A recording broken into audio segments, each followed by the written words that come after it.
Hi everyone. I'm very happy today to introduce our first office hours. I think this is the first office hours ever. Today we are here for you to work for you with my teammates from the platform team. All of the guys whom you can see today on the screen are platform developers. You may see here people whom we already went with. Here you can see Kostya, Gleb. You may know him from the UI webinar. Roman is also an expert for UI things, and he has nice videos on YouTube explaining about how to work with maps and reports. We can see also here Ivan. Yeah, Ivan is the core developer right now, and in former times he was in charge of consulting and providing services for our customers. And Sergey is also here today. Sergey is responsible for supporting our customers worldwide and helping newcomers with first steps in Jmix also. Yeah, basically, this is the first time when we decided to uh, mm, get a better interaction with our community and to talk about the most important problems which you highlighted actually. Approximately 2 weeks ago, we've announced these office hours, and you probably put your questions in the Slack channel. We are once again we are sorry that some of you have received the wrong link to access our Slack channel, but we've sent you the new email with the right link to access it. In case you have still any problems with that, you can write to our team on on our email or connect us via the YouTube chat. So other communication channels are also okay. So for those for everyone basically who are new today, I should say that the target of the office hours is to establish this direct interaction with the community and to answer the questions you've published. But we are not going to publish this video anywhere on YouTube, so it will be just a closed source. So we won't reproduce it, and the only opportunity to talk to the team is to participate in these office hours. So you will not get this information from everywhere else. Yeah, basically. Okay, that's it for today. And what is the plan? We've analyzed all the questions that you've sent to us and split it into buckets related to different aspects of JMix functionality, like data, UI, security, and so on. Then we've taken the tickets, let's say the questions, which were most explicit, so the most clear for us how to answer them. Some of them were declined because they were not very clear for us, and we will postpone them to another office hours. And if you will have interest in this kind of activities, we will make another office hours in a month or two when we'll get enough questions for the next session. So, okay, that's enough with the housekeeping, and I suggest to start interacting and explain and answering your questions which you've prepared. And we will start with the first one, which is in the studio, in the Jmix Studio bucket. This is a question. This is the following question: when could we see automatic ID integration when adding a component? Manually adding IDs to each entry is quite cumbersome when it's almost always the same as the property's name. And Kostya will answer this question. Kostya, I deliver the word to you. Yeah, thank you. Well, I'm not sure, but if I understand correctly this question, you want to automatically generate an ID for the component when you bind it to an entity property. So for example, if you added a text field to a view and set some data container to this field and the property called, for example, name, so Studio should generate the ID as name field. So if it's what you meant, that seems like a very good idea, and we'll certainly create a task for Studio. So please correct me if I'm wrong here, maybe in the Slack or on the forum. Yeah, thank you, Kostya. And if you have something to add to this question, to this aspect, you can write in the Slack channel right now. We are monitoring Slack office hours, and actually, if you will get some, give us some more info, we'll try to cover it also. But then we'll proceed with the next question. And once again, it goes to Kostya. It was the question from El Bashir about the inline fetch plan new feature and whether it's safe or not. It's quite a complex, tricky question, but I know that Kostya prepared for that. Yeah, that's not so simple. But first of all, I'd like to apologize that we missed this question on the forum. It's completely irrelevant, and we need to provide some explanations. Answering the question, I'd like to say that actually the entire generic REST is inherently dynamic because a client can request any entity with all its immediate attributes, and that was always available just by using different URLs and separate requests. So with or without inline fetch plans, you have to carefully set up your roles and policies to prevent unintended data exposure. And speaking about security setup, Jmix provides several measures to prevent accidental leaks. First of all, by default, REST is disabled at all. You have to enable a specific policy for the user to access any endpoint at all. Next, all entities and attributes are disabled by default. You have to give permissions to users explicitly for each entity. And the last thing, the security roles have so-called scopes, UI and API. And so you can clearly separate UI permissions from REST permissions, because usually REST permissions should be more restrictive. So you can have a separate set of roles with API scope. And regarding the potential problems with inline fetch plans, I think they are more about performance, because the client is now able to request a deep fetch plan that may increase the load on the server. So if you provide the GEN request to client that you cannot control and you don't trust, it's better to disable this feature. You should just disable these inline fetch plans.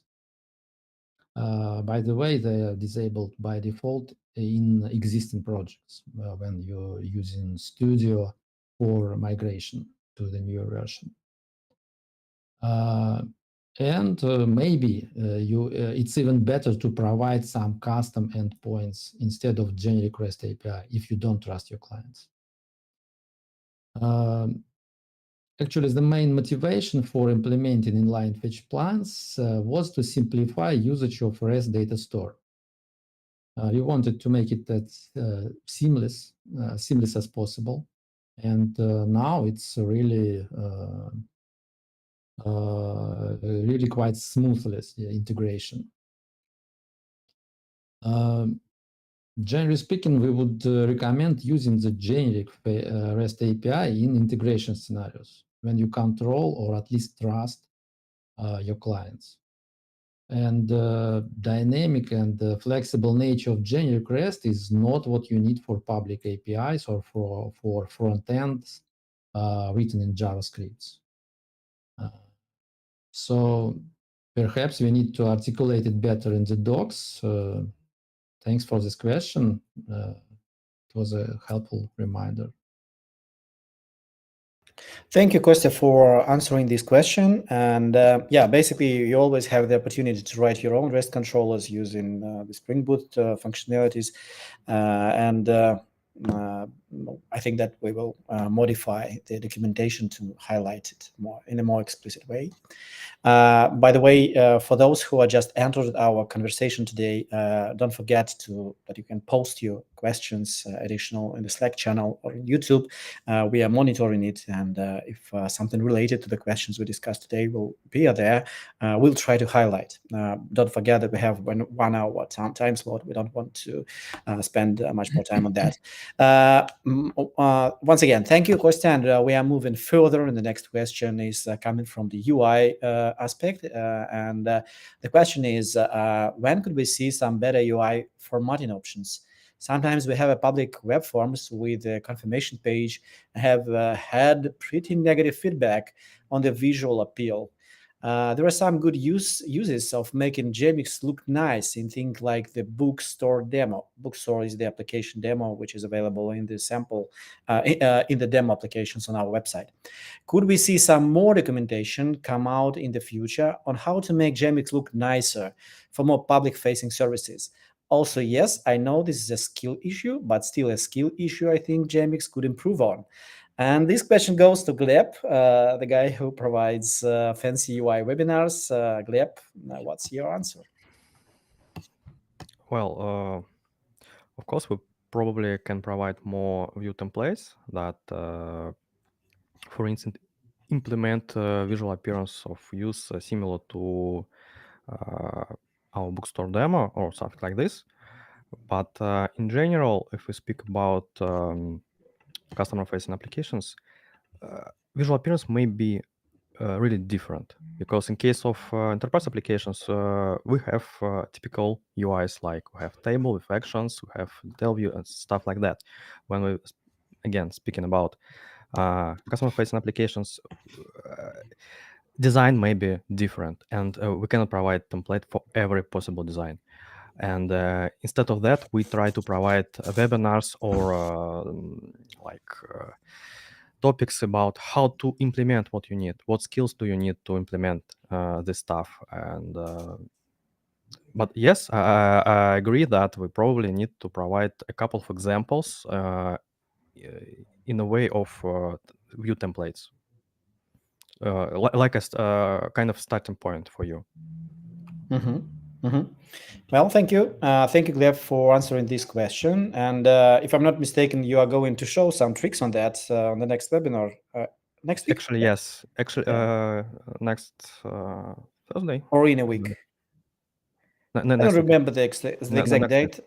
Yeah, but please check our planned events, and soon the webinar by Gleb, the Fancy UI Part 2 will appear, will happen, and We you will will be create social media applications. social media Yeah, application. Yeah, something yeah. like that. Yeah, this is awesome because I've seen this in the preliminary stage. It was really awesome. Yeah, okay, and we are moving further with the questions, and the next question is coming from the bucket called Spring. We decided to arrange a special topic on that, and the question is, what is the JMix team strategy for following Spring Boot releases, especially the Spring 3.5, which will come in November most probably. And this question goes to Ivan. Okay, this strategy is pretty simple. We update Spring Boot on a regular basis. Typically, we switch to a new minor version if it's released no later than middle of our release cycle, so we can fix all the possible issues. In our patch releases, we update to the existing new patch versions. And if we talk about Spring Boot 3.5, if it released in November, we will include it into our February release. And maybe, I'm not sure if there is some published release date, if Spring Boot 4 is released by that time, maybe we will try to update directly to this version, but it depends on how massive the changes will be. Also, we have additional limitation. The Vaadin version we use should also be compatible with the Spring Boot version we want to update to. If it's not, we're not ready to update. We have to wait till it's done. Yeah, in this way, we are dependent on the underlying technologies, and we cannot update if they are not updated, for sure. Thank you, Ivan, for your answer.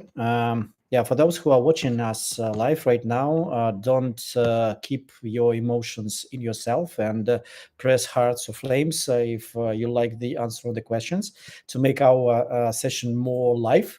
You know that your emotions inspire us a lot. We move further. The next question is from the integration aspect, and the question was related to an example integration with AI LLM application or integration components. I will answer this question. Basically, you know that we have an existing integration application with an existing LLM integration. This is AI system, basically, which is built on the RAG technology. We know that sometimes you ask about the possibility to share the source code of this project with you, but we won't do that. I would say it in advance, because the core of this application is built with Python right now. But this doesn't mean we won't do an example of LLM integration further. We plan to do a sample application demonstrating how to integrate the usage of LLM into Jmix application in the second half of the year. Most probably, we will announce a demo application August, September this year. This application will use the Spring AI functionality and leverage some generic LLM. Most probably, this will be the theme coming from ChatGPT, from the OpenAI company. Yeah, that's it. So let's move further. The next question is from the add-ons section. The question, I will read both questions basically because they are related to Kanban usage. The first one is claims about easier Kanban board integration. I'm reading the question. I'm loving the Kanban board add-on, but the data persistence for automatic drag and drop is still fairly clunky. It would be ideal to have some of the data persistence built into the component itself. And then next aspect related to Kanban is Kanban columns from an integer instead of just string enumerations. I think this is the proposal. The requirement of string enums enumeration is clunky. With some of the ways we tried to implement Kanban boards and being able to use integer types would be a huge improvement for us. And this question goes to Roman. Roman, it's your turn. Yeah, thank you. Well, about first question, this functionality already exists. When you define the Kanban component in the XML descriptor of a view, there is a autosave attribute. If you set its value to true, then the loader will set save delegate function that saves the data context of the current view. If you want to achieve this behavior from the view controller, you must set this save delegate function manually. Also, please note that if your data loader in the collection container, or for instance, data tag in the XML descriptor contains an attribute that is called read-only with true value, the loaded items will not be added to the data context. Therefore, even the autosave attribute is defined in the Kanban component, nothing will be saved because the data context doesn't contain the loaded items. So please refer to the documentation. The autosave attribute is well documented there. About the second question, unfortunately, here we are limited by the API of JavaScript Kanban library. Their data sources require the status property, which means the columns in the Kanban of the string type. So therefore, we must forward this attribute to the data model that is defined in the server side.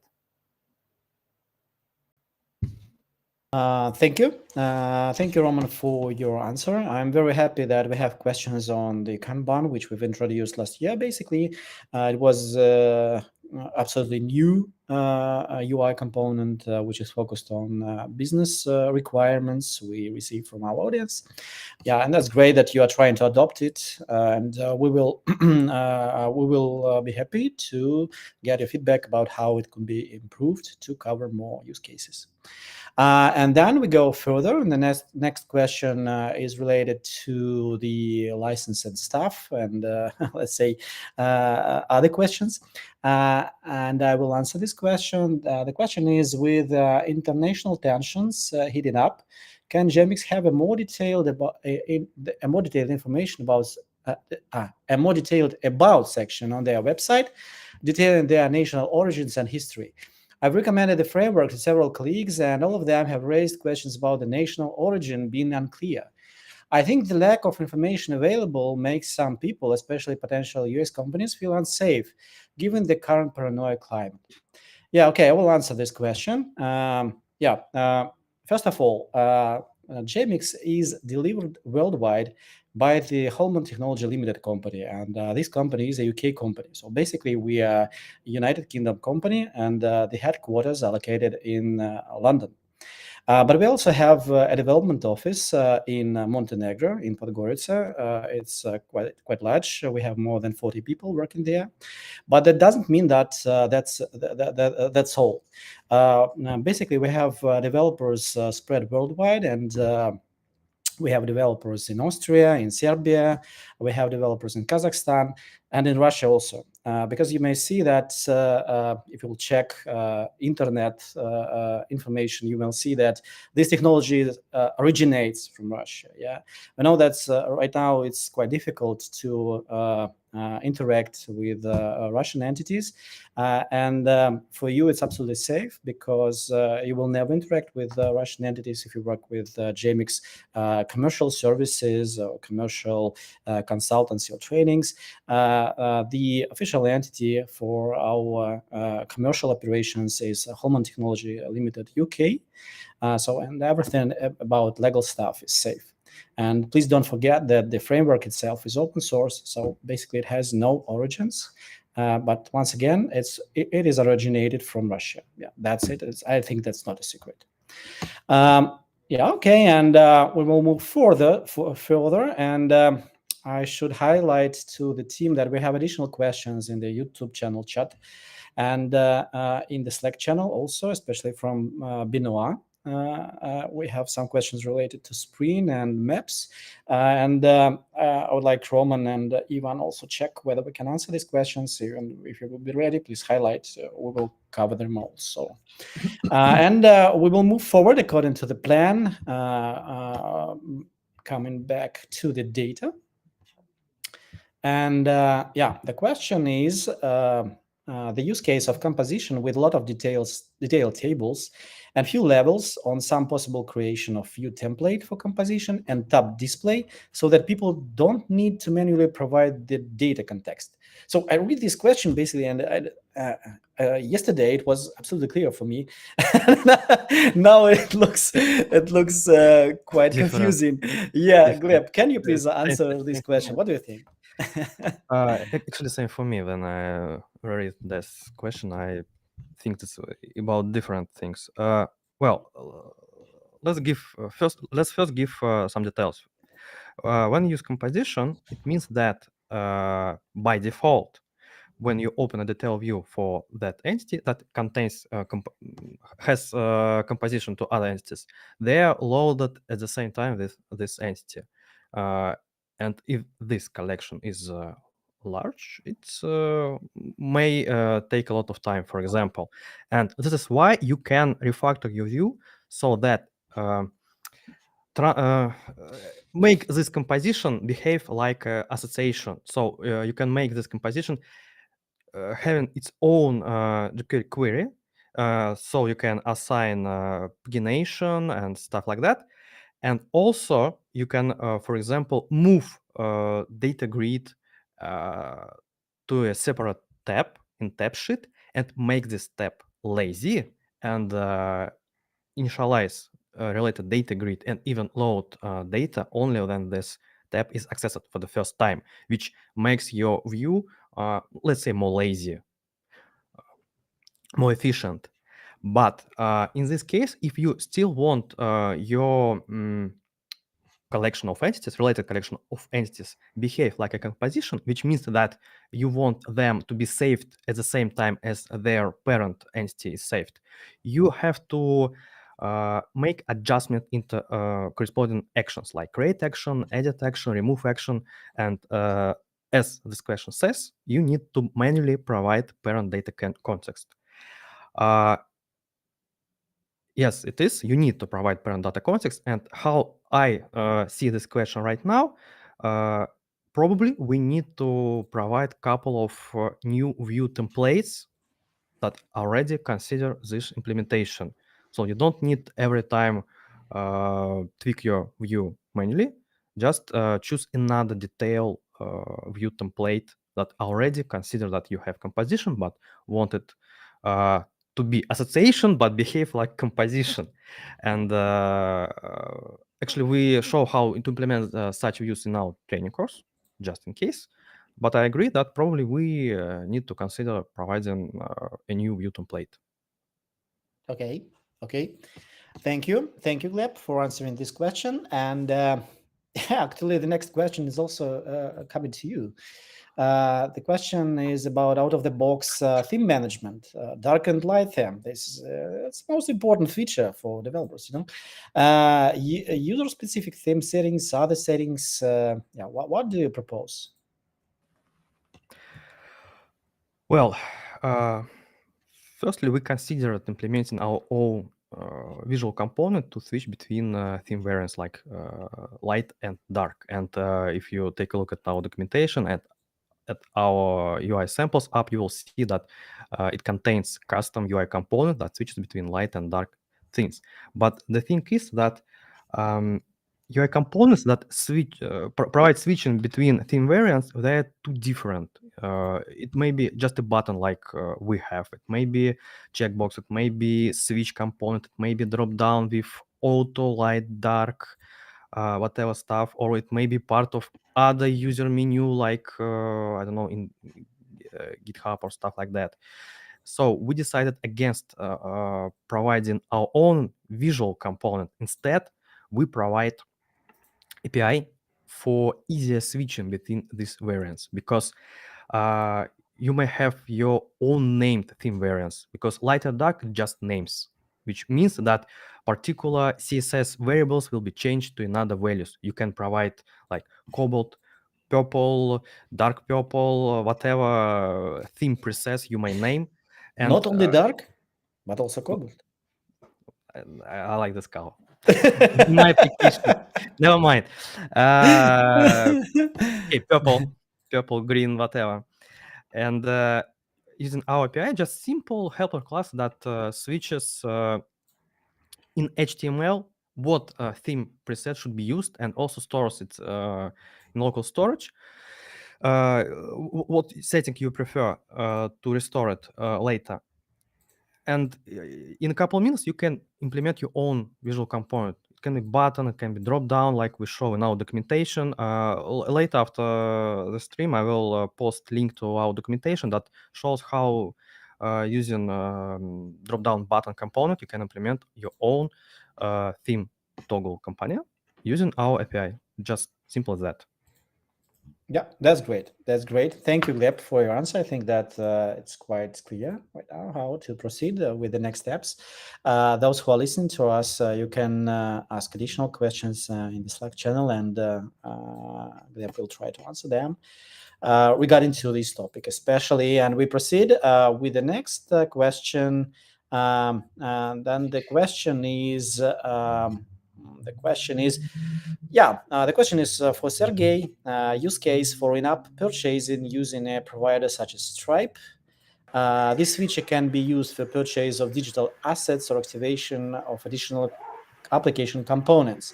I think that the question is, what are the plans for doing this inside of platform? So, yeah, what's the answer? So yeah, interesting question. Actually, integrating payments with providers like Stripe is usually done in the application itself, not in the framework. However, if we have experience integrating such solutions, and if the community is interested, we would be happy to show a demo on how to add in-app payments to the application. Yeah, you may know that basically our internal systems, which are serving the payments processing in terms of Jmix itself, is built with Jmix, and we have a payment integration inside them actually. And we have such experience, but we don't think that it should be somehow integrated in the platform itself. It's a more product related feature. Yeah, thank you, Sergey, and we will move further with the questions. We'll proceed with the questions we've already pre-processed yesterday. The question about integration with a spreadsheet component for reporting purposes. I will answer this question. We understand the use case for the spreadsheet right now, and we have some ideas about how to implement this, extending the report add-on capabilities also. But according to our plans this year, it looks like that we have not sufficient resources to provide this. So we won't, promise this to be done this year, but it will be most probable be done in the releases of the next year, especially in the releases of the add-ons. If things will go right, maybe we'll make a prototype or an early version of this theme this year, but it will be by the end of the year earliest. Sorry, not latest, earliest. Yeah, actually, we have a very tough roadmap, and we need to estimate our resources more careful. Okay, let's go further. The next question about the entity relationship model. The question is about the Jmix roadmap, displaying year model feature. More information, is it needed? Will it be just displaying, or one can model entities and their relationships graphically, like in some year tool, entity relationship tool? And this question goes to Kostya. Kostya, please answer the question. Yeah, actually, we are going to implement quite a simple feature. It will be a generation of a diagram using Mermaid, or a similar tool that can render diagrams from a text source code.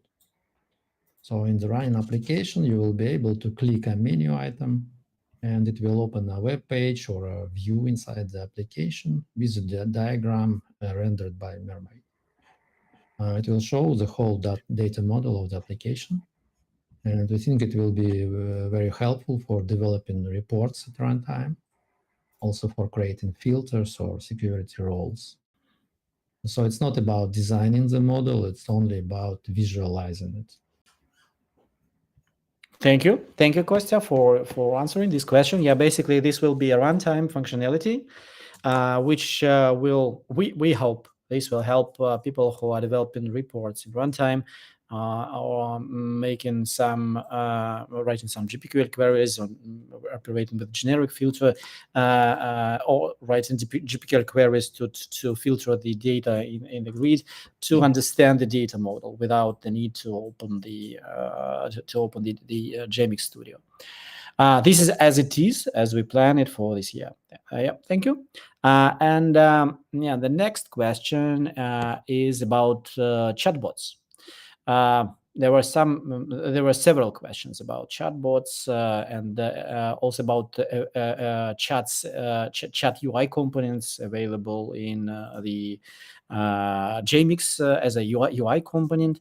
I would like to deliver the word to Gleb to help me answer this question. Do we have any plans for integrating chat lookalike UI components in Jmix?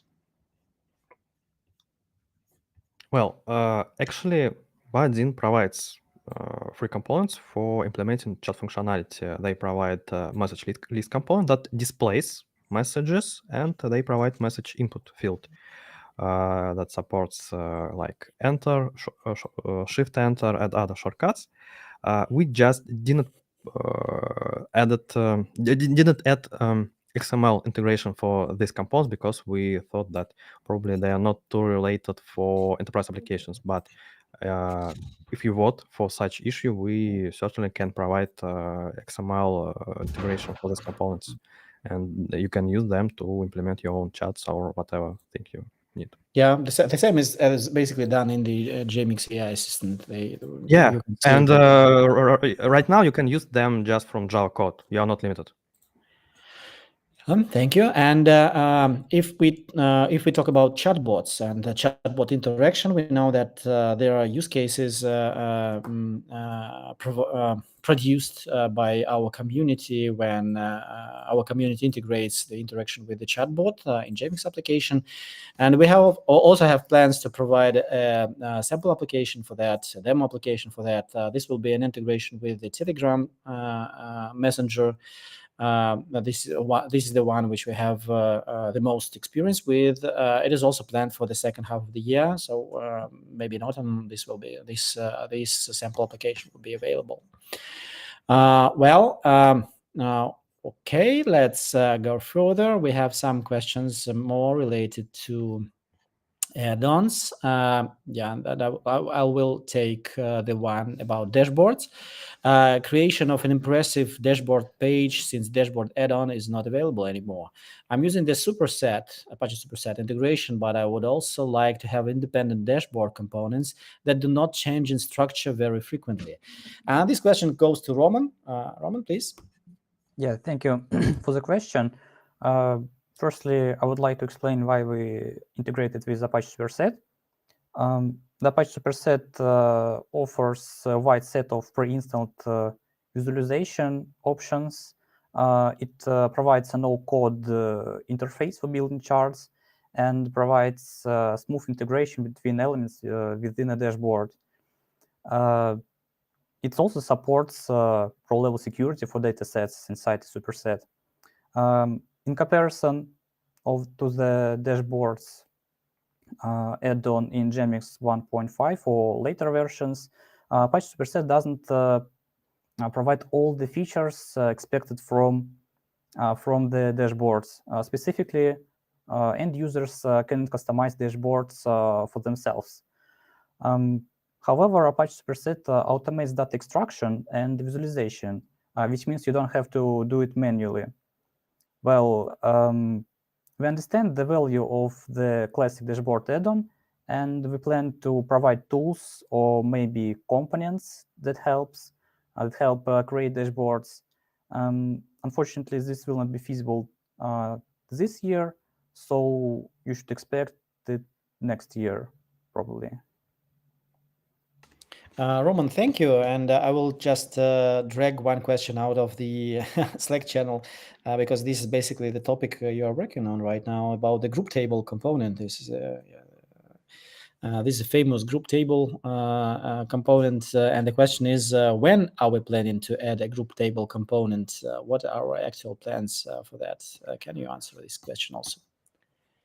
We planned some version of the group table this year. Probably not in the June release. We started to work on this. For now, we're able to show the group rows and the expanding and collapsing items. So the work is in progress. Hopefully, we'll finish this year. Yeah, that's great. And we've highlighted this topic, especially in our Jmix recap and roadmap for this year. It is placed there. And this is a very important target for us this year to deliver this feature to our community. We know that it's very important for you and your projects, especially for those who are planning to revamp or modernize their projects from Jmix 1.6 to Jmix second generation. Okay, let's go further. this question is closed.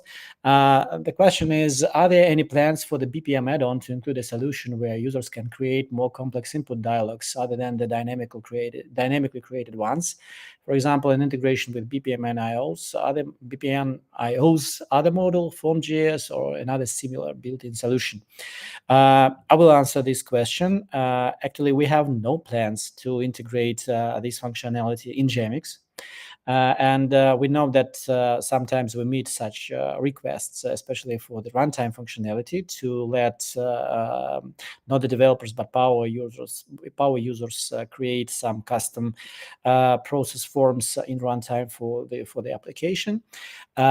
It looks quite complex. This is the first reason, and the second reason is that we have a functionality in Jmix Studio to design custom Jmix forms with good tooling support, which allows to connect process variables to the process form context and to connect it to the user task steps.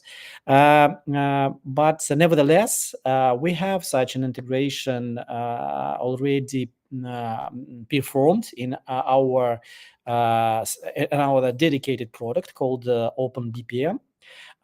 This is a new product which is in preparation for the launch in April, which is produced by our team also.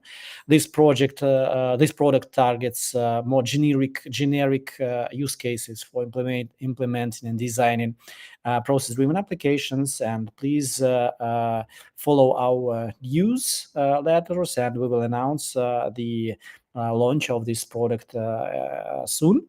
And you will see how we can support this functionality with this exact tool, Form.js, in this product to design visually the process forms. Yeah, okay. Let's go further. The questions which we've prepared for today and analyzed already, they are actually finished. Some questions were missed because we need some more details, and we will come to the authors of these questions for details. But we have new ones, and I will start in the time-related sequence of the appearance in the feed. And the question about the generic filter, basically. Currently, it is possible for a user to save multiple generic filter configurations and the specific state of a list view, column layout, sort order, etc., with the settings for set. It would be useful if the hybrid of this were also possible, so the user could create view configurations with filters, hidden column sort orders, and save them and switch between these configurations at runtime. It would also be nice if these views configurations can be transferred, shared between the users. Who is able to answer this question? I'll comment something on that. Gleb, I see you switched on the microphone. Probably I can answer this question. Super. Yeah, as already mentioned, generic filter already has configurations that can be saved, that can be provided design time and saved at runtime with values, with actual fields used in generic filter, and you can switch between them. But such functionality, but the data grid lacks such functionality, and those of you who used Classic UI probably know that table component in Classic UI provides functionality called presentations. And well, I agree that we should consider to implement similar functionality for the data grid component. But this question also speaks about saving settings for the whole view, considering all visual components inside it, not only separate components that provide their own configurations. And probably we should think about it also, like reconsidering implementing such configurations for UI components, and probably make them not separate UI components level, but view on a view level. It's an interesting idea. Thank you. Kind of view presentation, yeah? Yeah. Not table presentation, but view presentation. Yeah. That's great. Looks like an amazing idea. Yeah, thank you. And let's check some questions from the YouTube chat, because we have several questions here also. The question is from Hikam. does Jmix provide built-in support for modularization in a project, such as separate modules for business logic? Also, what are the best practices for handling multiple database schemas? I think Kostya can answer a bit about this question, or maybe you can ask more questions to clarify what exactly was meant in this statement. Well, regarding modularization, this feature is available from the start. It's called add-ons.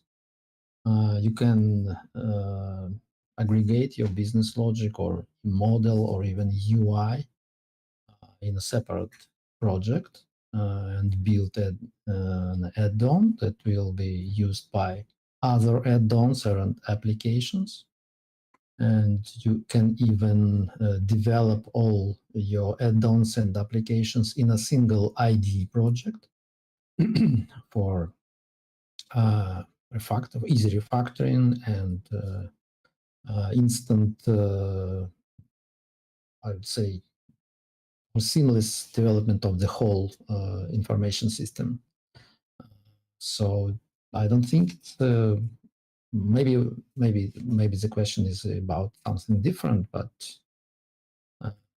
we even have a section in documentation called extensions and modularity and extensions. Modularity and extensions, yeah. And it explains all the details about this. Regarding the database schema, also when you define a connection for a database, you can provide all parameters, including the schema. So you can at least connect to any schema of your database. I believe it works for any database, including Oracle and of course Postgres and so on, and Microsoft SQL Server. Maybe there are some issues with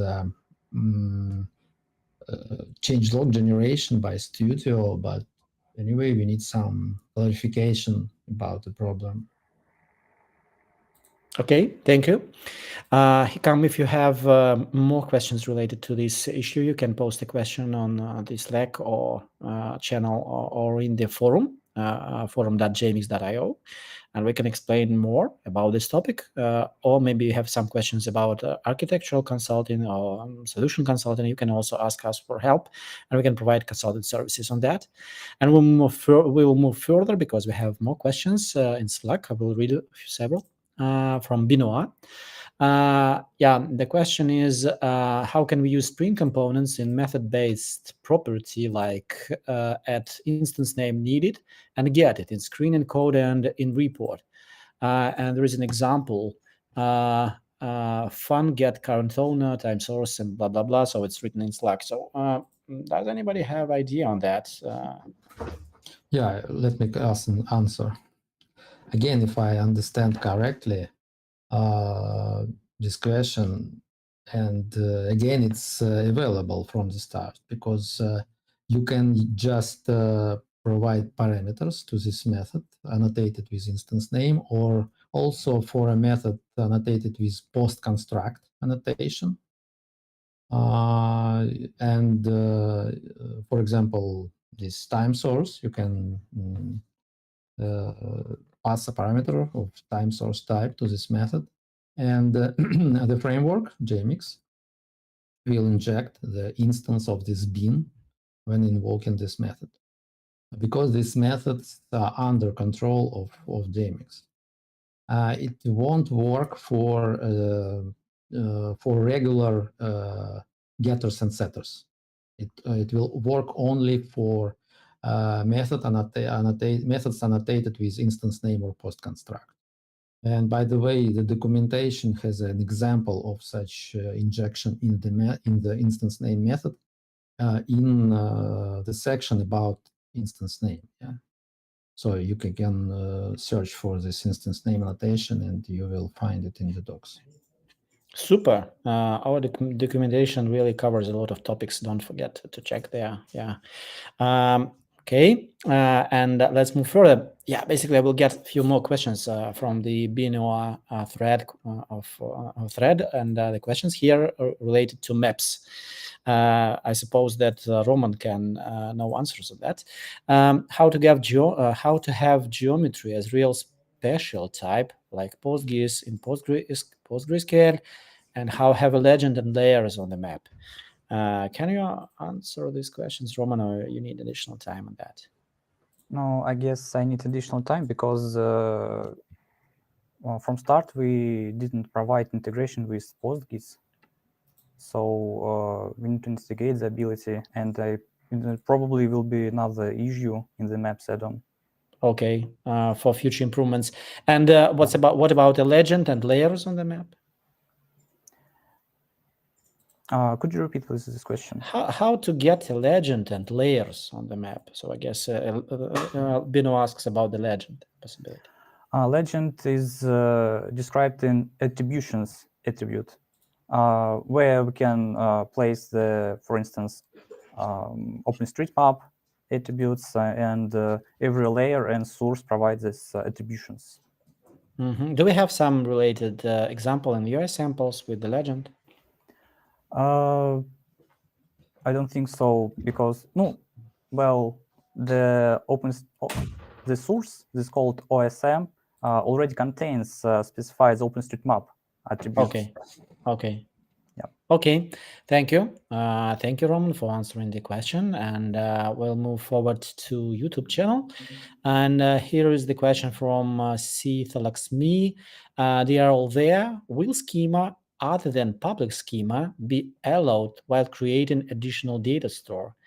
Is it used to work till 2022? They have changed it to table.attribute name, schema name again. Does anybody understand this question? And maybe someone knows the answer. Oh, need more details on that. I Not would like clear. to discuss it on the forum, probably. Okay. Let's move it to the forum then and proceed to cover more questions. And I will take a question from the board in the UI section. The question is it is possible to determine from certain aspects user agent in HTTP request user specified parameters what device the application is currently running on, PC or mobile platform. Multiple menu structures can be created, which can be used to organize views optimized for mobile devices into a separate menu. We would need users to see specific menu structure depending on the device they log in from. Is it possible? If we understood correctly, we can only override that at the application level with the Jmix UI menu config application property. So the same menu can be displayed for all users. Gleb, you can answer? Yeah, thank you. Sure. First of all, we can determine is it a PC or a mobile device. After our webinar, I will post particular classes in the Slack channel what you can use to determine this information. The thing is that Vaadin provides so-called extended client details, and one of the fields of this class is actually is it touch device or not. So is it a PC or some mobile device? And using this information, you can do whatever you need in your code. And speaking about menu, well, we by default load menu items from XML file provided by particular application property Jmix menu config. But this is just the default behavior. Menu components, either it's side menu component or top menu component, they provide, they have API called menu items provider. So you can set your own menu items provider and using information from extended client details, provide whatever menu items you need. So it's quite easy to implement. That's great. I knew it was easy, but I didn't know the answer. Thank you, Gleb, for your answer. Okay, then. We have one more question from Benoit. How to have an if in template report, a docx template. Does anybody know the answer? You can have if instruction only in HTML reports because they are processed by free marker template engine. So you can use these logical conditions in the template, but not And in also we Jasper. have a yes, and also we have a Jasper reference template, so there should be also some kind of directive Thank you. and Thank you. conditionals. If we will implement Jasper, yeah, for the template. Okay, that's great. One more question from Benoit. Is the LLM for the summer will be a RAG on the Jmix application? Could it answer the questions on the app data? For example, how many users generate a CSV with columns, XXX for entity, create a filter with XXX? Okay, I will answer this question basically. Actually, we have no idea right now what this application should be. We know that it should integrate Spring AI functionality. We know that it should better be RAG because this is a good search word for the video and for the article. My primary idea was to have some AI integration in the moment when the user wants to extract the data out of the Jmix application.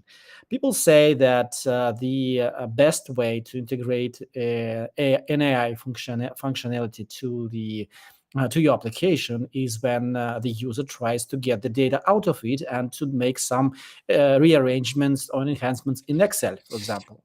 For that reason, I think that actions like grid export actions, when people try to export something from the Jmix data grid, for example, is the right place to integrate this LLM integration and to make some magic with LLM. But we have not prepared use case yet. I think that we will start with preparation since May, and to make it more, let's say, tangible to your use cases, I think that we will publish it in Slack to get you acquainted with that and to get feedback from our community about whether this use case touches your interests or it can be improved. Yeah. So the answer is basically we don't know. We have no clue how it would look like, but we know that we should do that. That's the actual status. By the way, thank you for ideas, Benoit. And I see that Benoit also shared an example of the tool for displaying ER models. And there is a link in the Slack channel which we can also use. The question from Hikam is in the YouTube channel about the licenses. Why the enterprise license is built annually only when need an opportunity to test enterprise features for a few months. I will answer the question. The reason the enterprise license is built annually only is that it has a lot of value. That means that if you get an enterprise license, you get access, you receive access to the premium add-ons repository, and you can download these artifacts into your projects and forget further interaction with us forever. So that means if we give you access for a month to our enterprise repository, you download everything you want and say goodbye. We cannot afford this basically because we spend a lot of time on doing this work, and we also want to earn money basically.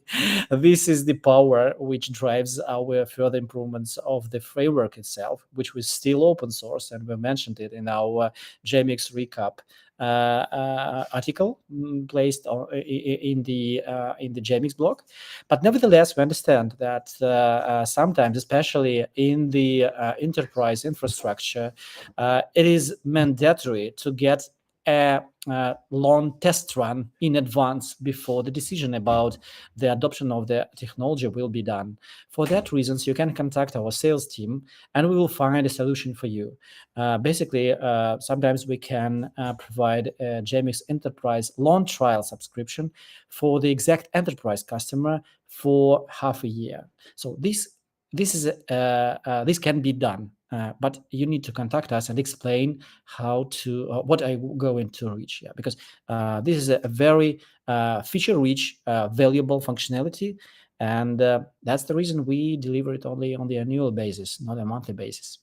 Hope I could answer the question.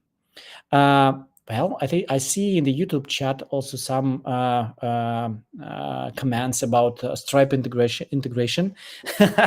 It looks like that we should do this, Sergey, somewhere. Yeah, okay. And I see Stefan. He just entered the chat, I see, and he asks whether are we planning to support DB2 in the near future. DB2 is a type of database widely used in France as the agri-food in the agri-food sector. Yeah, IBM DB2. Yeah. Who can answer the question? Kostya? Unfortunately, we have no plans for full support for DB2 as a main database with generation of change logs and so on. But you can easily connect DB2 database as an additional data store and map your entities manually to the tables, and they will work as with any other database. Yeah, as far as I know, we have a capability to integrate any relational database to If it has a JDBC driver. If it has a JDBC driver. And supporting Eclipse Link or RAM, but they all have. But they all have, yeah. So we have a section in the documentation, right, which explains how this can be done. I believe so. Every time I have a question, I go to Jmix documentation. In any case, you can ask Jmix AI assistant. Maybe he knows the answer, or she. I don't know, or it. What is that? Okay. Basically, we spend an hour answering your questions. Thank you very much for participating in our office hours. It will be nice to get your feedback in the Slack channel, in the office hours thread about how was that. Was it fruitful? Did it give you anything in terms of understanding the questions you've answered, or maybe you have some suggestions for improvements? Okay. Yeah, well, and Stefano asks, I've already do that. Is the support the same? Well, this is a question regarding the DB2 integration, I think. Stefan, I'm sorry about it. I don't understand clearly what you mean, because yeah, maybe you can write the question the question in the Slack channel. Try to get more coverage for that. Yeah, and once again, thank you. Yes, the last thing I wanted to highlight is that you may see that we are promoting different type of communication channels right now. We have a forum, dedicated forum for the forum.jmix.io. We have a Slack channel. We have a possible interaction during our office hours. The difference for these channel interactions is the following. So Slack channel is used for rapid or instant communication. So we have a very, let's say, light question and ad hoc question about some Jmix functionality, and you want to get the information fast about how this can be done. And this is for the Slack. So the community and we are monitoring this and try to answer that. But if you have a question which is, let's say, very complex and you want to put a section of code into it, please go to the forum, because the forum is the right place to put your code there, to make it analyzed, to allow our specialists to analyze this code. And what's most valuable, it is indexed for future searches. And we have this question for years. Yeah, for those people who will come and have the same question, they will be able to find it. And the last thing is that we continuously improve the Jmix AI assistant only on the information, based on the information on the forum. If we have this question there, we have the answer there. The next time it will answer this question in a more direct way. So that's it. Light questions you can ask in Slack, or if you have maybe an idea that somebody could know this and have a fast answer, or you have some idea about potential enhancements or improvements, or you don't understand why this works this and not this, please go to Slack and communicate with us. If you have a tough technical question, go to the forum. And the last question from Sardar Abdallah. Any chance to see commercial license? Well, I don't know whether I can show it right now. If you mean the text of the commercial license, it is basically located on the Jmix website. In the license section, you can just Google it. Yeah, and I think this is the best way. I'm sorry, Sardar, I cannot copy paste the link to the YouTube chat because it doesn't allow to do that. But you can write your question in Slack, and I will be able to share it with you. Or you can just Google it or contact us in our terms and conditions section. Terms and conditions. In the footer, yeah. In the footer of this website.